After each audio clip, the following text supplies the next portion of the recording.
വ്യവസായ പ്രമുഖനായ ബോബി ചെമ്മണ്ണൂർ ഇപ്പോൾ കസ്റ്റഡിയിലായിരിക്കുന്നു. വയനാട്ടിൽ നിന്ന് ബോബി ചെമ്മണ്ണൂരിനെ കസ്റ്റഡിയിലെടുത്തിരിക്കുന്നു. പ്രമുഖ നടിയും ഉദ്ഘാടകയുമായ ഹണി റോസിന്റെ പരാതിയിൽ ബോബി ചെമ്മണ്ണൂർ കസ്റ്റഡിയിലായിരിക്കുന്നു. വയനാട്ടിൽ നിന്ന് ബോബി ചെമ്മണ്ണൂരിനെ പോലീസ് അറസ്റ്റ് ചെയ്തിരിക്കുന്നു. കെ.സി. ഉണ്ണികൃഷ്ണൻ വിവരങ്ങളുമായിട്ട് ചേരുന്നു. കെ.സി. ഉണ്ണികൃഷ്ണൻ, എപ്പോഴാണ് ഈ സംഭവം ഉണ്ടായത്? അല്പസമയം മുമ്പാണ് സംഭവം ഉണ്ടായത്. എന്തായാലും വയനാട് നിന്നാണ് ബോബി ചെമ്മണ്ണൂരിനെ കസ്റ്റഡിയിലെടുത്തതെന്നതാണ് നമുക്ക് ലഭ്യമാകുന്ന വിവരം. അല്പസമയം മുമ്പാണ് പോലീസ് വയനാട്ടിലെത്തി ബോബി ചെമ്മണ്ണൂരിനെ കസ്റ്റഡിയിലെടുത്തത്. എന്തായാലും പോലീസിന്റെ നടപടി വളരെ തിടുക്കത്തിലായിരുന്നു എന്നതാണ് എടുത്തു പറയേണ്ട കാര്യം.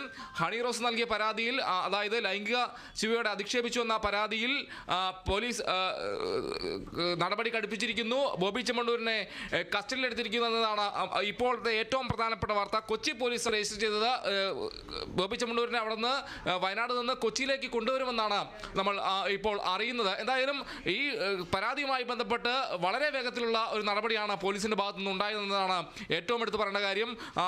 കഴിഞ്ഞ ദിവസം ഈ പരാതിയുമായി അല്ലെങ്കിൽ ഈ വെളിപ്പെടുത്തൽ നടത്തിയ ഹണി റോസിന്റെ ഫേസ്ബുക്ക് പോസ്റ്റിന് താഴെയായി നിരവധി പേർ ഈ അശ്ലീല കമന്റുകൾ അടക്കവുമായി രംഗത്ത് വരുന്ന സാഹചര്യം. അവർക്കെതിരെ എല്ലാം തന്നെ പോലീസ് നടപടിയെടുക്കുന്നു. ഒരാളെ കുമ്പളം സ്വദേശിയെ അറസ്റ്റ് ചെയ്യുന്നു. ആ രീതിയിൽ ശക്തമായ കടുത്ത നടപടികൾ സൈബർ പോലീസിന്റെ അടക്കം സഹായത്തോടെ നെറ്റ്വർക്ക് അടക്കം പരിശോധിച്ചുകൊണ്ട് തന്നെ പോലീസ് മുന്നോട്ട് പോകുന്നൊരു സാഹചര്യമായിരുന്നു ഉണ്ടായിരുന്നു. ഈ ഒരു ഘട്ടത്തിൽ തന്നെയാണ് വലിയ കൂടുതൽ വിശദാംശങ്ങൾ അല്ലെങ്കിൽ ഈ കൂടുതൽ വെളിപ്പെടുത്തലുമായി ബോബി ചെമ്മണ്ണൂരിന്റെ എതിരെ ഹണി റോസ് രംഗത്തെത്തുന്ന ഒരു സാഹചര്യം ഉണ്ടായിരുന്നു കഴിഞ്ഞ ദിവസം.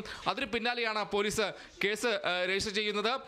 അതോടൊപ്പം തന്നെ ഈ ബോബി ചെമ്മണ്ണൂരിനെതിരെ നടപടി കടുപ്പിക്കുന്ന ഒരു സാഹചര്യത്തിലേക്ക് പോകുകയായിരുന്നു. തുടർന്നാണ് വയനാട് നിന്ന് ബോബി ചെമ്മണ്ണൂരിനെ കസ്റ്റഡിയിലെടുത്തതെന്നാണ് നമുക്ക് അറിയാൻ കഴിയുന്നത്. കൊച്ചി പോലീസ് വയനാട്ടിലെത്തിയാണ് ബോബിയെ കസ്റ്റഡിയിലെടുത്തതെന്നാണ് ഈ ഒരു നിമിഷത്തിൽ അറിയാൻ കഴിയുന്നത്. MS